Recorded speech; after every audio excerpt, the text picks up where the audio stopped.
Every morning you see it. Millions of people. I mean, really hardworking, intelligent, ambitious people.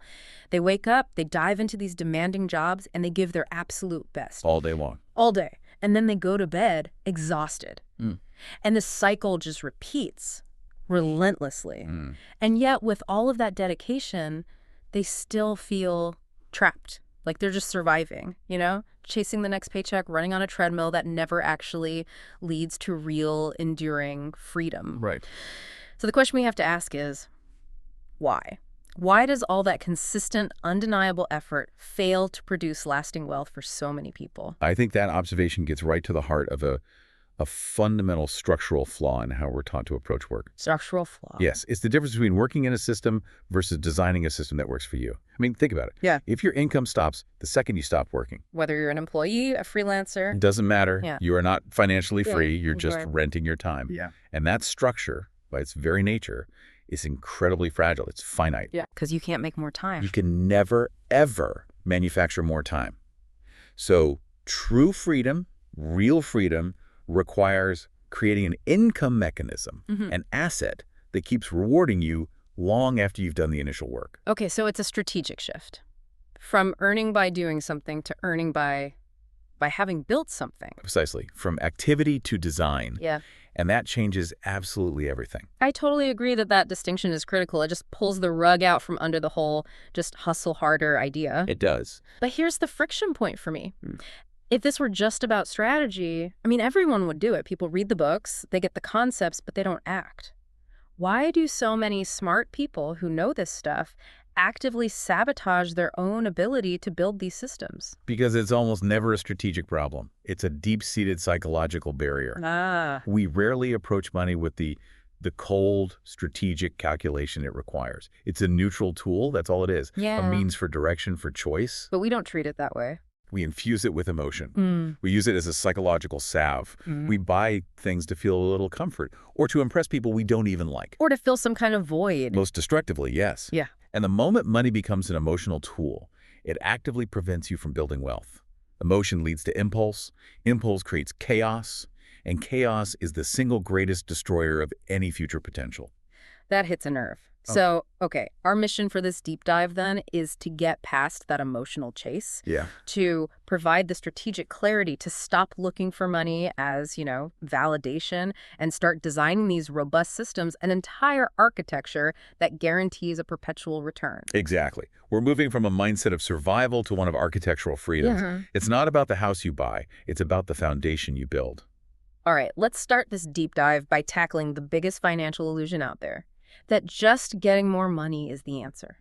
Everyone thinks if I could just double my salary, my problems would disappear. But we know that's not true. For most people, their spending and their problems just inflate to meet the new income. Well, of course. So if success isn't about the quantity of money, where do we even begin? The focus has to start internally with a kind of radical self-awareness and accountability. The question has to shift from the external, how do I make more, to the internal. Which is? What do I truly understand about the money I already have, and how am I managing it? This is the core of what we call the Magnification Principle. The Magnification Principle. Money doesn't have the power to change who you are. Oh. It magnifies what's already there. Your existing discipline or your existing carelessness. Wow, so that's a powerful mirror to hold up. If I'm chaotic and impulsive with $100, I'm just going to be catastrophic with $1 million. Just on a grander scale. Yeah. Exactly. You see it all the time with lottery winners or even entrepreneurs who get successful too quickly before they've done the internal work. Right. If you're careless with a little, you will be careless with a lot. But the reverse is also true. If you're incredibly disciplined with a small amount, you've proven you have the mental architecture to handle massive amounts. So the training ground isn't some future opportunity. It's right now. It's today. Managing that first $20 responsibly, that's the apprenticeship for managing the next $20,000. I want to push on this a bit because this idea clashes with how most people experience work. They trade, say, 40 hours for a fixed salary. You're suggesting that time is the wrong way to measure it entirely. Time is the container. Value is the content. Okay. The market doesn't pay you for your presence. It doesn't care that you were there for 8 hours. It pays you for the value you inject into that time. Like the 80-20 rule. Think about it that way, yes. One person can sit at a desk for 8 hours doing routine work. Another person who's invested in a high-leverage skill might work for 1 hour, solve a critical problem, and earn 10 times as much. The value was different. So the focus has to be on increasing personal value. Relentlessly. Through study, skill acquisition, growth. When you focus on delivering more value, money just. It flows towards you as a result. It's not the goal, it's the byproduct. Okay, so practically speaking, for someone in that 40-hour week, how do they start making that shift without, quitting their job tomorrow?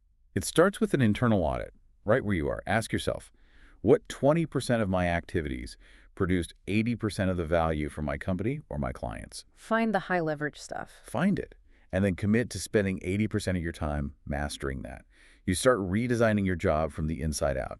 You shift your focus from tasks to results, and you have to treat your own self-development like a non-negotiable expense. Reading, courses, that's not optional. It's the primary investment in your own value equation. And if we fail to create that internal order, Chaos destroys wealth. It's as simple as that.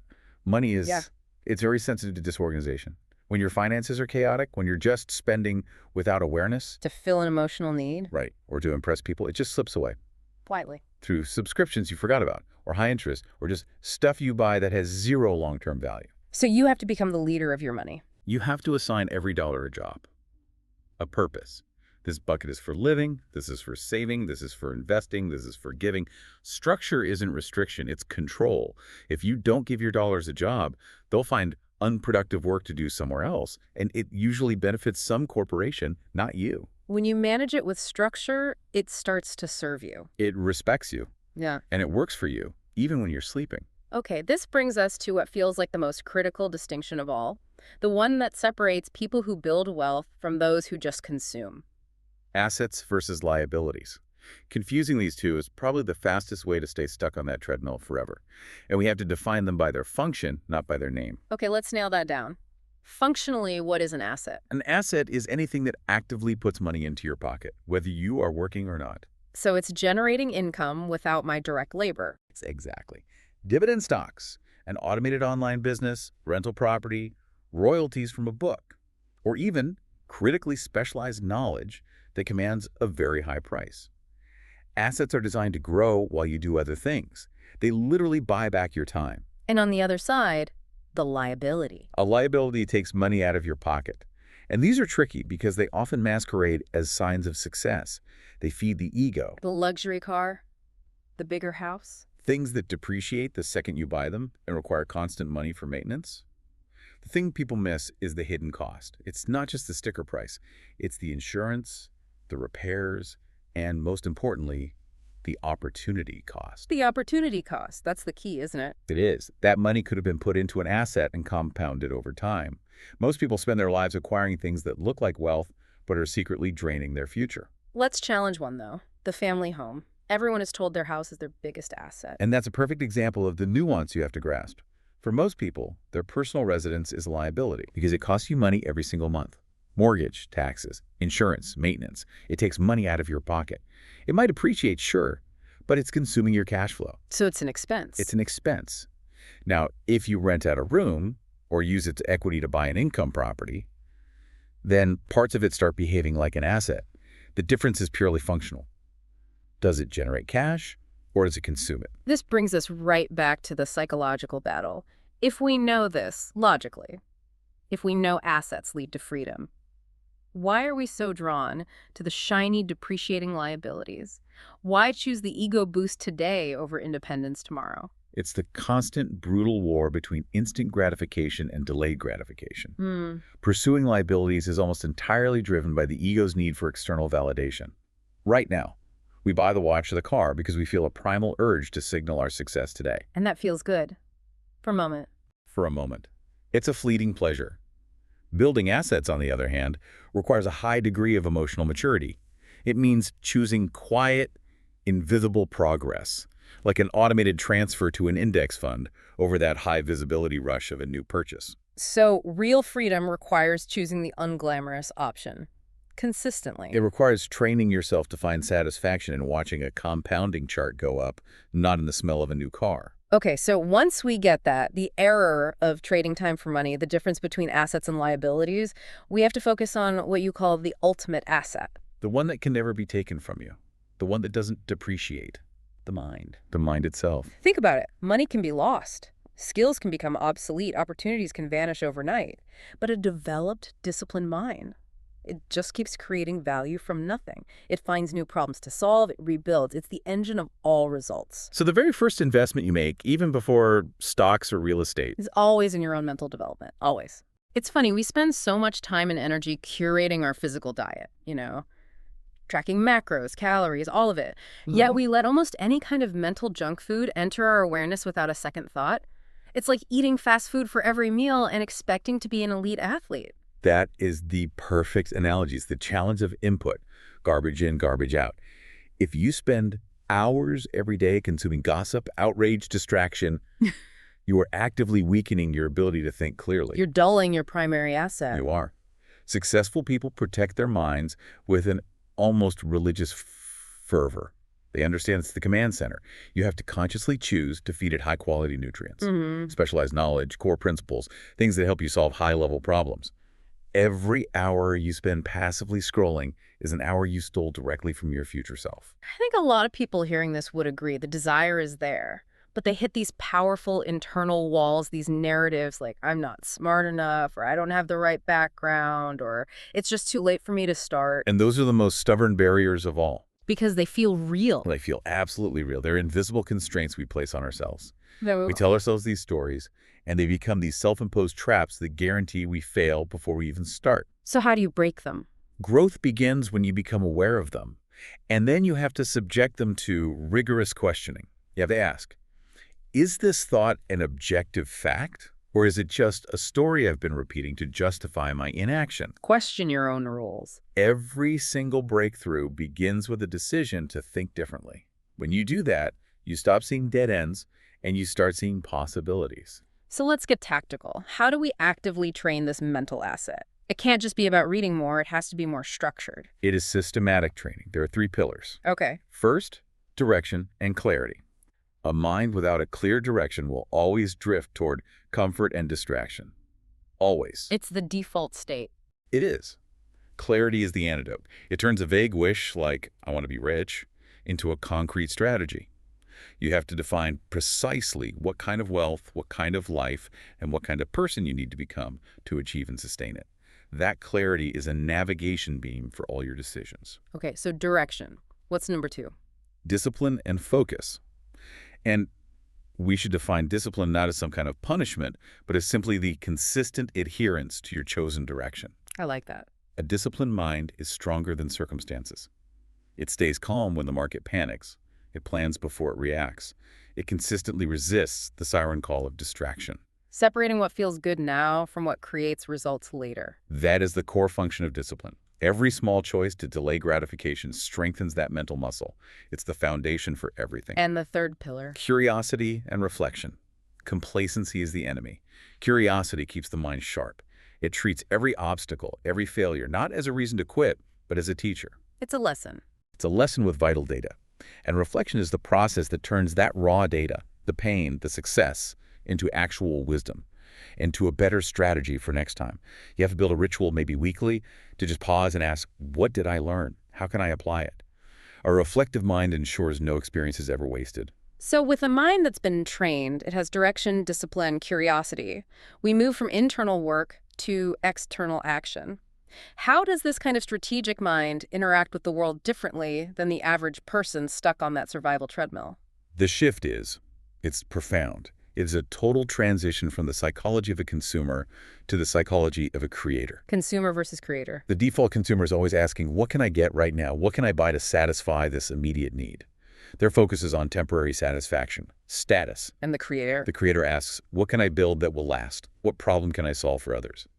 The entire economic system is set up to reward creators. They produce value, they design systems, they improve life for others. If you want perpetual freedom, you have to commit to being a perpetual builder. That feels like a required cognitive shift. It's not just about, starting a side hustle. It's a whole new way of seeing the world. It is exactly that. A creator sees every challenge, every market gap, every personal inconvenience, not as a reason to complain, but as a latent opportunity. Can you give an example? Sure. A consumer waits in a long line and gets frustrated.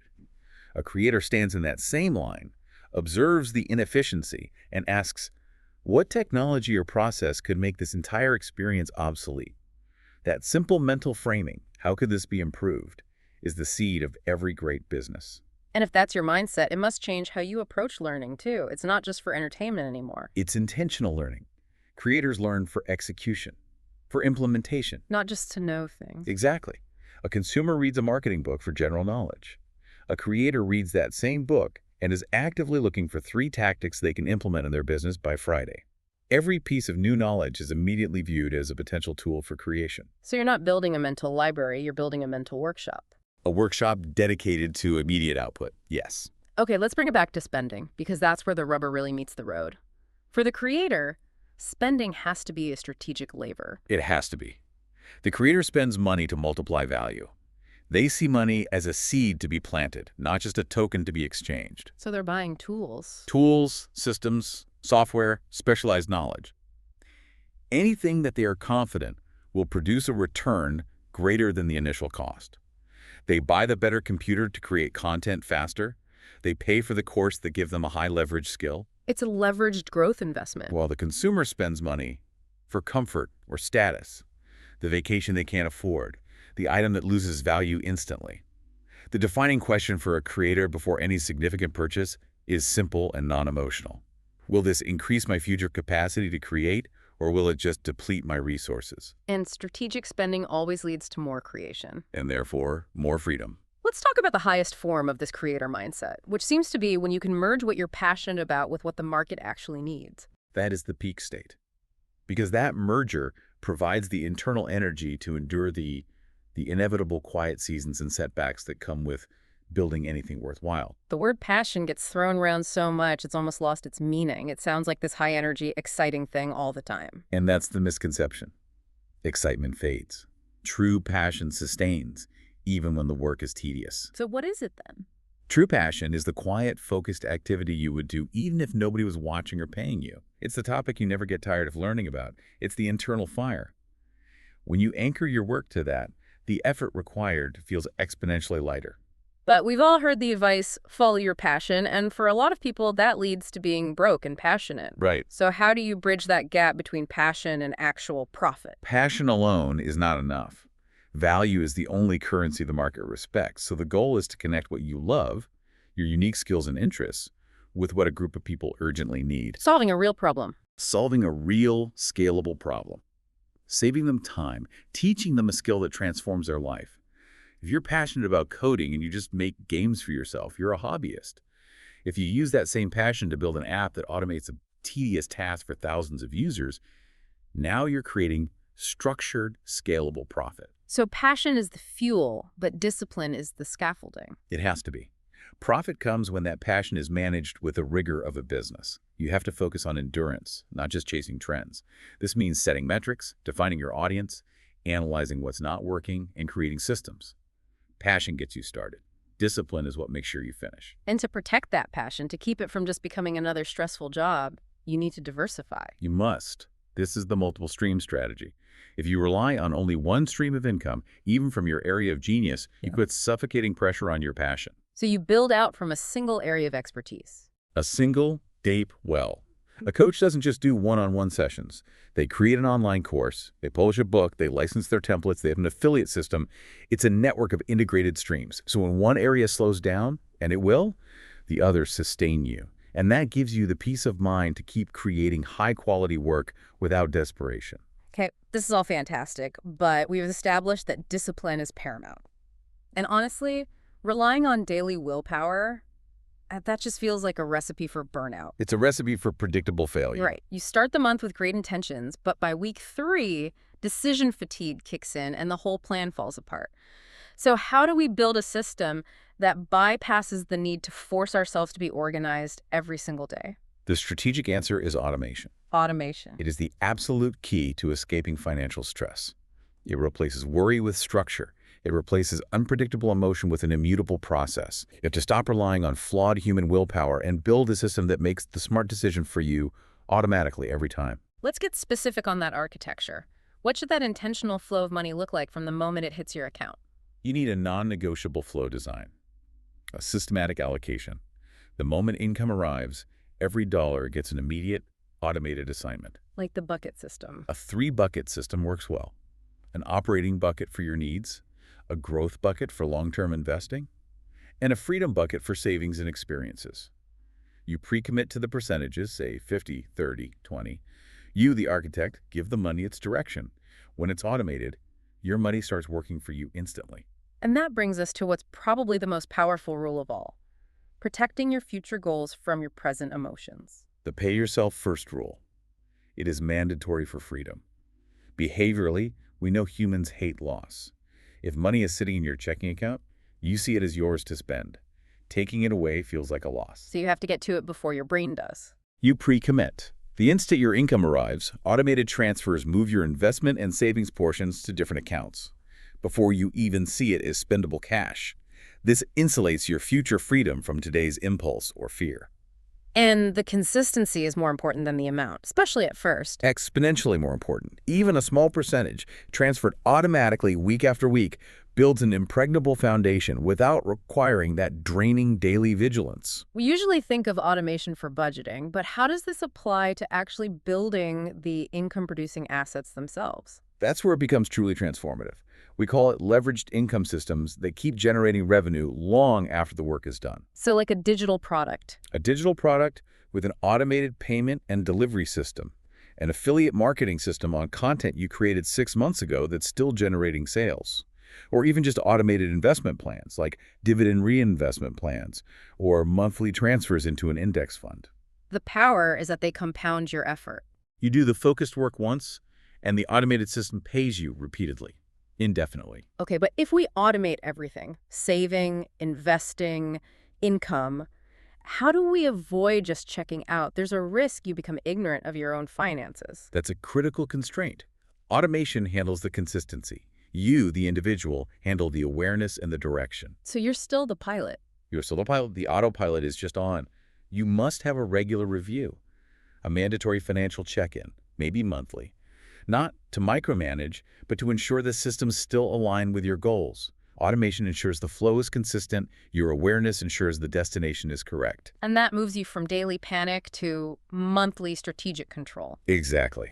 So to wrap this up, let's talk about endurance, building wealth that actually outlives you, a legacy. This level of success is never about big sporadic leaps. It's always the inevitable result of compounding consistent behavior. We talk about discipline like it's this huge monumental thing, but what does it actually look like in those tiny daily actions? Consistency is the currency. It's a habit forged in small daily choices.